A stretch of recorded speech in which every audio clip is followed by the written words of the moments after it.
বলো কি কি খাবেন? মূলা আছে, বাগুন আছে, এলেই সিদ্ধ করে খান, সমস্যা নাই। মূলা বেগুন এই সিদ্ধ করে খাওয়া যাবো কি লবণ দিয়ে? লবণ দিয়ে তরকারি খানা দিলেই খান। আর চোরের মধ্যে কিন্তু আর কিছু নাই, খালি মূলা আর বাগুন এছাড়া, আর মরিচ, কাঁচা মরিচ আছে, এছাড়া কিন্তু আর কিছু নাই। তার মানে মূলা বেগুনের সাথে কাঁচামরিচ মিশিয়ে সিদ্ধ করে এটা খাইতে হবে। হ্যাঁ, এটা খাওয়া লাগবে না, মরিচে গুঁড়ে নুন দেওয়া লাগবে, তরকারি নামরা। আজ আমরা যাচ্ছি সুমনের বাড়িতে, শালমারা চরের সেই সুমনের কাছে, যে শুধু কোনো ভিডিও বা বাড়ির কারণে পরিচিত নয়, সে পরিচিত তার নিজের পরিচয়ে।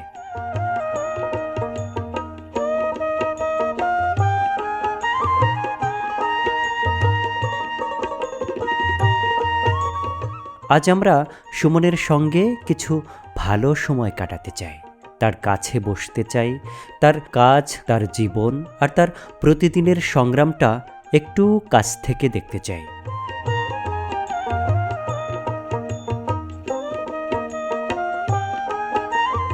যে সুমন শুধু চরের এই বাড়িটার জন্য ভাইরাল নয়, সে মানুষের ভালোবাসা পাচ্ছে তার কাজের জন্য, তার আচরণের জন্য, তার মিষ্টি হাসির জন্য, আর অল্প বয়সে দায়িত্ব নিতে পারার শক্ত মানসিকতার জন্য।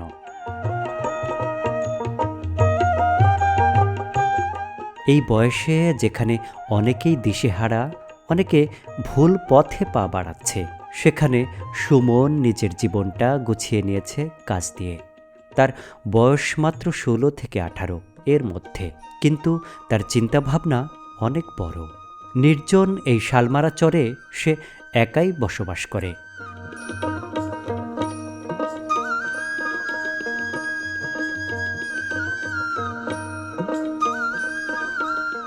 নিজেই রান্না করে, নিজেই খায়। তার গরু আছে, হাঁস মুরগি আছে, শাক সবজি থেকে শুরু করে বিভিন্ন খাদ্যশস্যের চাষ সে নিজেই করে।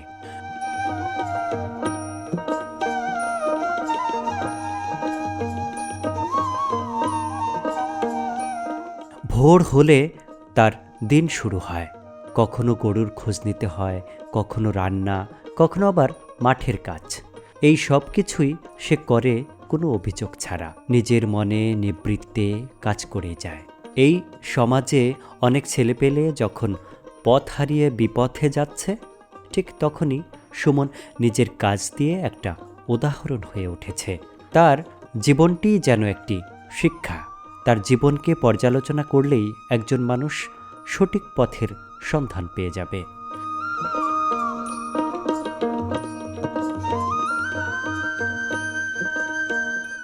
শালমারা চরের এই নির্জন বাড়িতে সুমন একা থাকলেও আজ আর সে একা নয়, আমরা রয়েছি তার সাথে।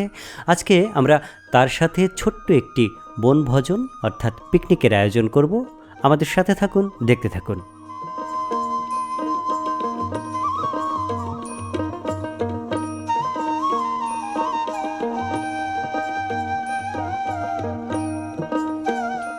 হইছে, আদা লাগবে না। আদা ছাড়াই খাবো? আদা ছাড়া মাংস মজা লাগবে?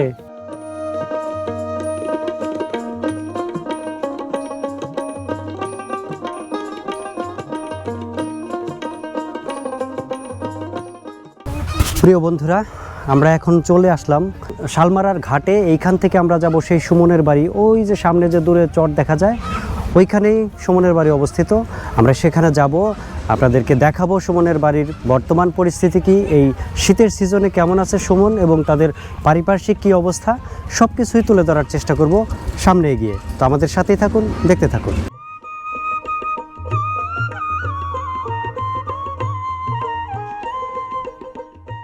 সুমনের বাড়ি যেতে কত দূর এখান থেকে? হেঁটে গেলে তো হ্যাঁ 5 থেকে 7 মিনিট লাগবে। 5 থেকে 7 মিনিট এখান থেকে হাঁটতে হবে। এই সোজা হাঁটলে পাওয়া যাবে? হ্যাঁ, সোজা হাঁটলে পাওয়া যাবে। আচ্ছা আচ্ছা। আপনার নাম কি ভাই? আপনার নামটা যদি একটু বলতেন। মোহাম্মদ আব্দুল আলিম। মোহাম্মদ আব্দুল আলিম। আপনি কি এই এলাকারই? হ্যাঁ, আমার এই এলাকা। আপনার বাড়ি কোথায়, মানে গ্রামের নাম কি?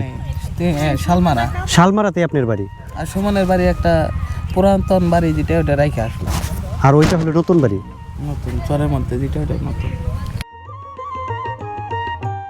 সুমনের বাড়িতে যাওয়ার সময় পথে সুমনের সাথে দেখা হলো। সে একটি কাজে যাচ্ছে, একটু পরেই বাড়িতে ফিরে আসবে। আমরা তার ফেরার অপেক্ষায় তার বাড়িতেই বসে রইলাম।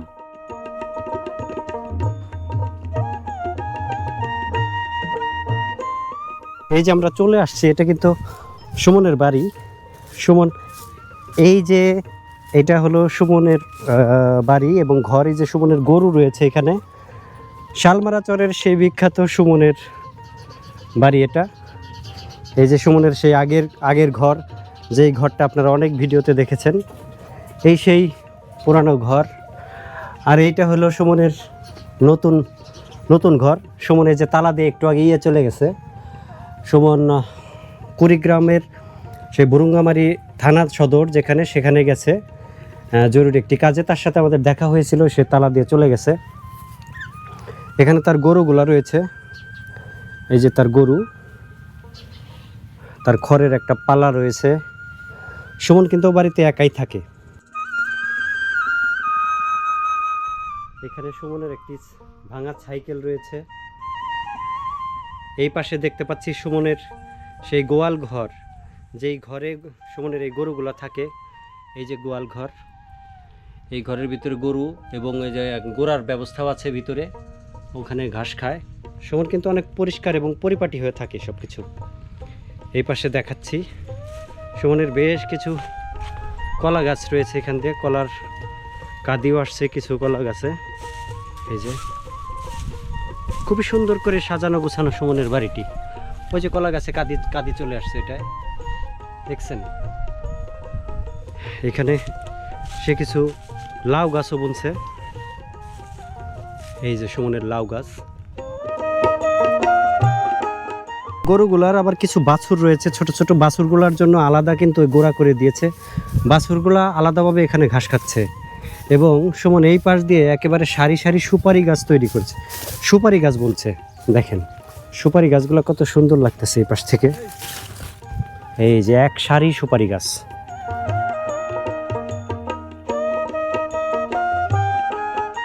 সুমনের বাড়ির পাশেই দুজন লোককে খেতে কাজ করতে দেখলাম। কৌতূহলবশত তাদেরকে জিজ্ঞেস করলাম যে এগুলো তারা কি করছে। সুন্দর করে এদের কত মাথায় কত ব্রেন। এই যে এখানে যে সুতাগুলা, এই যে হলুদ যে বাঁধা হয়েছে, এটা সোজা করে এরা করতেছে। প্রত্যেকটা এই সুতার মধ্যে একটা করে, এটা হলো ভুট্টার বীজ বুনতেছেন তাই না? ভুট্টার বীজ, এই যেগুলোর মধ্যে এই শাড়ির মধ্যে এই শাড়ি সোজা একটা করে ভুট্টার বীজ বুনে আসতেছে। এটা কি জাতের ভুট্টা বুনতেছেন ভাই? মেজর। এক শাড়িতে এরা বুনতেছে, এক শাড়িতে বোনার জন্য এরকম ওই পাশে আছে 1.5 বিঘা, ওই পাশে 2 বিঘা মতো, আর এই পাশে 2 বিঘা, মানে 3 বিঘা 3.5 বিঘার মতো ভুট্টা বুনছেন। ভুট্টা ফলন হইলে 1 বিঘায় কয় মন হয়? 30-40 মন। তো 1 বিঘা ভুট্টা বুনতে কত খরচ হয়? খরচ তো হয় ভাই কম করে 15-20 হাজার। 15-20 হাজার টাকা 1 বিঘা ভুট্টা বুনতে খরচ হয়, সার, বিষ, কামলা সব কিছু দিয়ে। আর যদি 30 মন ভুট্টা হয়, 30 মন ভুট্টার দাম কত হয় বিক্রি করলে? 1000 টাকা করে হইলে 30,000 টাকা। তাহলে লাভ কত হচ্ছে? 15 হাজার টাকার মতো। এরকম হয় 15। আচ্ছা, মানে ফলন ভালো হইলে লাভ আছে। ফলন ভালো হইলে আপনার 40 মণ হইলে তাহলে মনে করেন লাভটা বেশি হয়। ওই যে একটা কাঠি, হয় যে খুঁড়ি ওই খুঁটিটা মানে একটা দিয়ে ওইদিকে যতটুকু দূরত্ব, ওই দূরত্বে আরেকটা করে সারি দিতেছেন তাই না? তাই লাইন হবো। লাইন হবো, লাইন দিয়ে বাতাস যাবে আর ভুট্টার ফলন ভালো হবে তাই না? নাই চাপাচাপি তো হবো না। মানে ভালো ফলন হলে 40 মনের মতো হয় ভালো করে হলে 40 মণ নামি বিঘায়। চকের মধ্যে আইসা এই শালমার চরে বসে আছো, এই রোদ্রের মধ্যে বসে আছো কেন? ভুট্টা কাটতাছো? ভুট্টা কাটতাছো তুমি? ভুট্টা কাটতাছো? তুমি স্কুলে যাও না? কোন স্কুলে? গোপালপুর সরকারি প্রাথমিক বিদ্যালয়। তুমি কোন ক্লাসে পড়ো? ক্লাস 2-তে? ক্লাস 2-তে পড়ো? তুমি 2 বানান করতে পারবা ইংলিশে? বলো তো। TWO 2। Good boy. ঠিক মতন পড়াশোনা করবা, ঠিক আছে? আচ্ছা।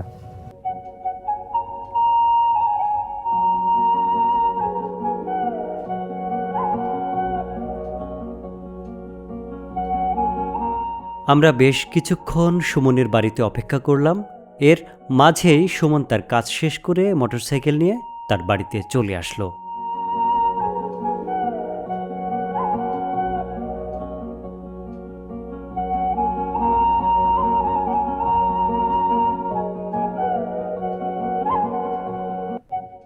এটা হলো যে বুড়ো গেলাম নি, আর হলো যে মুস্টাল নিয়ে এলাম নি, কাম আছে মানে মেলা কাম। এই যে তোমার যে মরিচ ক্ষেত নিরাও, আর কি করো? আর নদী বুড়ো গাড়ি। এই যে আজকে যে দেখেন বন্ধুরা, সে কতটা কর্মঠ আর কতটা কর্তব্যপরায়ণ। আজকে সে একটা কাজে গেছিল বুরুঙ্গামারিতে, তার কিছু কাজের ব্যাঘাত ঘটছে, সে কিছু এই ক্ষেত খামারের কাজ করতে পারে নাই, এই জন্য তার মন খারাপ আজকে। আমি মানে বুঝতে পারতেছিলাম যে সুমনের কিছু একটা কারণে মন খারাপ, সে একটু মোড অফ লাগতেছে আমার কাছে। আমি তো ধরতে পারছি, তাই জিজ্ঞেস করলাম, সে তার কারণটা এটাই বললো। তো আসলাম, আজকে এসে দেখলাম যে তুমি বাসায় নাই। তা আমরা এখানে বসেছিলাম, প্রায় 2 ঘন্টা বসেছিলাম। 2 ঘন্টা বসার পর তুমি আসলা। তো আজকে কি খাওয়াইতে চাও বলো, কি খাওয়াবা? তোমার বাড়িতে আসলাম, বলো কি কি খাওয়াবে? খাবেন? মূল্যা আছে, বাগুন আছে, এলেই সিদ্ধ করে খান, সমস্যা নাই। মূলা বেগুন এর সিদ্ধ করে খাওয়া যাবো কি লবণ দিয়ে? আর লবণ দিয়ে তরকারি খানা যদি খান। মূলা বেগুন এগুলা মানে সিদ্ধ করে মানে চোরের মধ্যে কিন্তু আর কিছু নাই, খালি মূলা আর বাগুন এছাড়া, আর মরিচ, কাঁচা মরিচ আছে, এছাড়া কিন্তু আর কিছু নাই। তার মানে মূলা বেগুনের সাথে কাঁচামরিচ মিশিয়া সিদ্ধ করে এটা খাইতে হবে। হ্যাঁ, এটা খাওয়া নাকবো না, মরিচে গুড়ে নুন দেওয়া নাকবো, লাগবো? নামরা না আপনারা, আচ্ছা এই সুমন কিন্তু মজা করতেছে, যাই বলেন আপনারা, সুমন কিন্তু মজা করতেছে। সুমন কিন্তু আজকে আমাদেরকে যেটা হলো মুরগির মাংস আর সাদা ভাত খাওয়াবে। সে এতক্ষণ যেটা বললো এটা কিন্তু জাস্ট ফান করলো, আপনারা সিরিয়াস নিয়েন না বিষয়টা। সে আমাদেরকে কিন্তু অতিথি পরায়ণ সুমন খুবই, সে একা থাকে এই বাড়িতে। তো আমরা আসছি তার সাথে, যেহেতু সঙ্গী হয়েছি আজকে, তা আমরা সবাই মিলেই আজকে সাদা ভাত সাথে মুরগির মাংস খাবো। আমাদের সাথে থাকেন, দেখতে থাকেন। জিরা আছে, জিরা মাছ নিয়েছি। হইছে, আদা লাগবে না। আদা ছাড়াই খাবো? আদা ছাড়া মাংস মজা লাগবে? মজা লাগবে না, নদী খাওয়া নাকবো। এতদিন শুধু শুনছি যে ভাই যে রান্না করে, ভাই রান্না খেলে মরা মানুষও নাকি উঠা পড়ে, যে তার রান্না খাওয়ার লেগে এত স্বাদ, মানে তার এত স্বাদ, মানে মরা মানুষও যদি খবর পায় যে হাবিব ভাই রান্না করছে, তাহলে সে উঠে আসে তার হাতের রান্না খাওয়ার লেগে। আজকে ওইটা প্রমাণ হয়ে যাব। প্রিয় বন্ধুরা, আপনারা সাথে থাকুন আর দেখতে থাকুন যে হাবিব ভাইয়ের রান্নার যে একটা ফ্লেভার, যে একটা মানে কি বলে আলাদা একটা ভাইব নিয়ে আসে তিনি রান্নার মধ্যে। আজকে আমরা এখানে এই সুমনের বাড়িতে আজকে হাবিব ভাইয়ের হাতের রান্না আমরা খাবো এবং সুমনকেও খাওয়াবো। আমাদের সাথে থাকুন, দেখতে থাকুন সুমন ডকুমেন্টারি ইউটিউব চ্যানেল। এই আমার এই যেটা কাশিটা, এটার মধ্যে ধান নাই ভাই, এটা ধান নাই বেশি এটার মধ্যে।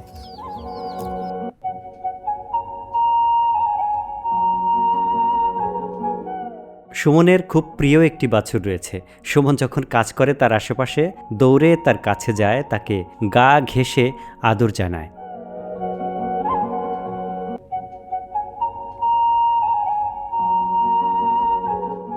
আমাদের যেহেতু এটি ছোট্ট একটি আয়োজন, তাই সবাই মিলে একসাথে কাজ করছি।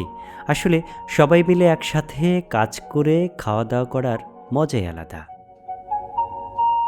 কেউ পেঁয়াজ কেটে নিচ্ছি, কেউ বা মাংস কেটে নিচ্ছি। এদিকে সুমন তার টিউবওয়েলের পানিতে চাল ধুয়ে নিচ্ছে ভাত রান্না করার জন্য। রে এই গরু ছুটাইছে, মাংস খেয়ে ভালো আমাদের। গরু তো কি মাংস খায়? কিন্তু মুখ দিয়ে তো ফালাই দিলে পরে আমরা তো না খেয়ে থান লাগবো মাংস যদি ফালাই দেয় না।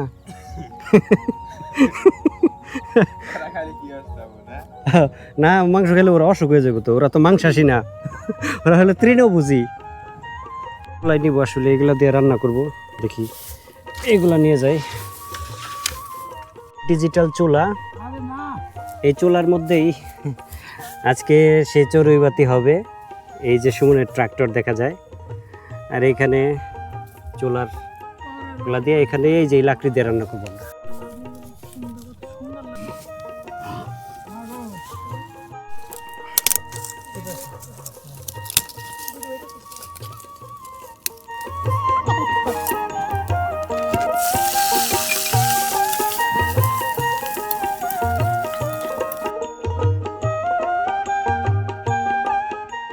এই যে লাকড়ি হওয়ার কারণে এই খড়ি দিতে হবে, নাহলে তো ধোয়াবে, আর ধোয়াইলে তো গন্ধ হয়ে যাবে খাবার।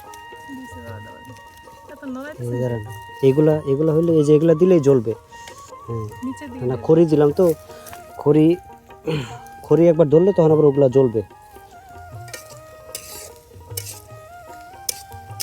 প্রিয় বন্ধুরা, একেবারে খুশিতে গদগদ এই ভুরুঙ্গামারি তো পরে, আগে হলো কুড়িগ্রাম, তারপরে ভুরুঙ্গামারি, তারপরে হলো এই শালমারার চর। এই শালমারার চরে এসে এত সুন্দর একটা পরিবেশে চড়ুইবাতির আয়োজন, এটা করতে পারা বা এই আয়োজনের সঙ্গী হতে পারাটাও আসলে অনেক বেশি ভাগ্যের।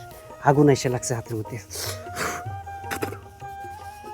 আরে এই যে যে এই পাটের ফেসটা আছে না, এগুলোতে আগুন এসে লাগছে আমার হাতে।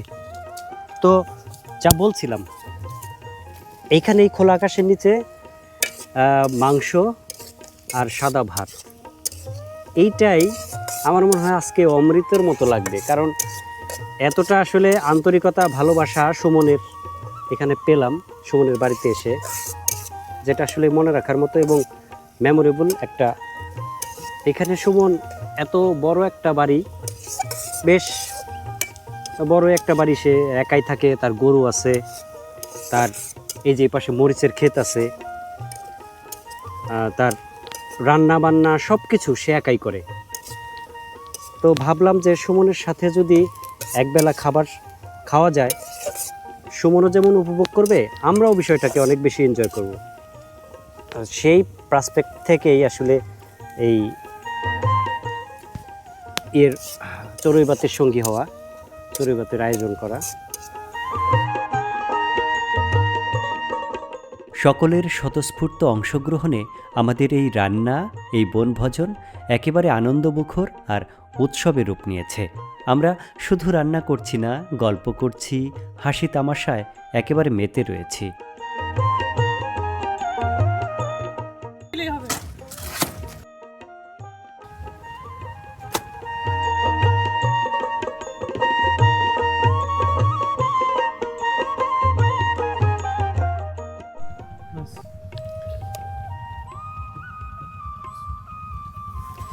এই একসাথে সবাই মিলে খাওয়ার আনন্দটা আলাদা। কাকা, হাতটা ধুয়ে এসে বসেন, আপনার ছাড়া হবে না তো। না, কেবল খাইলেও একটু খাইতে হবে। ওইখানে থাকে কিন্তু আমার এখান থেকে তারপরে দেখুন দূর দেখুন এখানে তো নাই।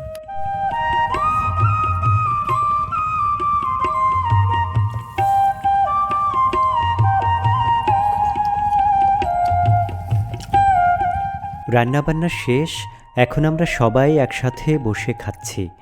খাবার পরিবেশন করা হয়েছে কলা পাতায়, যেটা গ্রামীণ জীবনের একেবারে চিরচেনা ঐতিহ্য। এই কলা পাতায় খাবার খেতে বসে কত সেই পুরনো স্মৃতি মনে পড়ে যায়। এখানে একসাথে সবাই মিলে খাবার খাচ্ছি, গল্প করছি, কত আনন্দ ঘন একটি মুহূর্ত কাটছে। দিনভর পথ চলার ক্লান্তি নিমেষেই হারিয়ে যাচ্ছে। এই সময়ে সূর্যটা ধীরে ধীরে পশ্চিমে একেবারে হেলে পড়েছে, নরম আলো এসে পড়েছে আমাদের কপালে। কলাপাতার উপর সাজানো ভাত আর মাংসের উপর এ এক দারুণ অনুভূতি। এই চরের সন্ধ্যার নীরবতার ভেতর একসাথে বসে খাওয়ার সময়টা আজকের দিনের সবচেয়ে সুন্দর আর মধুর স্মৃতি হয়ে থাকবে। একেবারে সূর্য ডুবে যাচ্ছে, যাকে বলে শেষ লগ্নে। এই সারাদিনের শেষ লগ্নে আমরা দাঁড়িয়েছি। বিকেলবেলা একদম সূর্য লাল টকটকে আভা ছড়িয়েছে। সূর্যটা আপনাদেরকে দেখাচ্ছি যে কেমন লাল টকটকে। সেই মুহূর্তে আমি আর সুমন পাশাপাশি দাঁড়িয়ে আছি সুমনের এই বাড়িতে। সুমনের একটি ফেসবুক পেজ রয়েছে, সুমনের বাড়ি। আপনারা তার পেজে গিয়ে তার অ্যাক্টিভিটিস দেখতে পারেন, তাকে ফলো করতে পারেন এবং তার ভিডিওগুলো অনেক সুন্দর হয়। সে অনেক ভালো মনের একটা ছেলে। এই জন্যেই আসলে আমরা দূর থেকে ছুটে এসেছি এই সুমনের কাছে। আজকে সুমনের সাথে একটা সুন্দর দিন কাটালাম। তার সাথে আজকে আমরা চড়ুইবাতি, যাকে বলে বনভোজন, ছোট্ট করে আয়োজন করে আমরা জাস্ট এই কয়েকজন মিলে খেলাম। খুবই উপভোগ করলাম আসলে। সুমন, আজকে এই যে একটা মুহূর্ত তোমার সাথে কাটালাম, তুমি আমাদেরকে কিছু সময় দিলা, আমরাও কিছু সময় তোমার এখানে ব্যয় করলাম, সব মিলে তোমার কেমন লাগলো? তোমার যদি অনুভূতিটা একটু প্রকাশ করতা। খুব ভালো আমার, খুব ভালো, খুব ভালো হলো আমার। খুব ভালো লাগছে তোমার, না? আচ্ছা, আশা করি আমরা ভবিষ্যতেও হয়তো এখানে যদি আল্লাহ তৌফিক রাখে আমরা আবার তোমার এখানে আসব, হয়তো আরও ভালো কিছু সময় কাটাবো। তো তোমার জন্য শুভকামনা থাকলো, আমাদের জন্য তুমি দোয়া রেখো যাতে আমরা ভবিষ্যতে এখানে আরও ভালো মুহূর্ত তোমার সাথে কাটাতে পারি। ঠিক আছে ভাই, আয়, সমস্যা নাই। বর্ষার সময় আয়, এরপর আসলে বর্ষার সময়। বিদায় সবসময়ই বেদনার হয়। আজকে সুমন আমাদেরকে বিদায় জানালো, আমরাও সুমনের কাছ থেকে বিদায় নিয়ে রওনা দিলাম আমাদের গন্তব্যে। আমাদেরকে বিদায় জানিয়ে সুমন তার বাড়ির উদ্দেশ্যে রওনা দিল। মুহূর্তেই অন্ধকার হাতছানি দিয়ে তাকে আড়াল করে ফেলল আমাদের দৃষ্টি থেকে।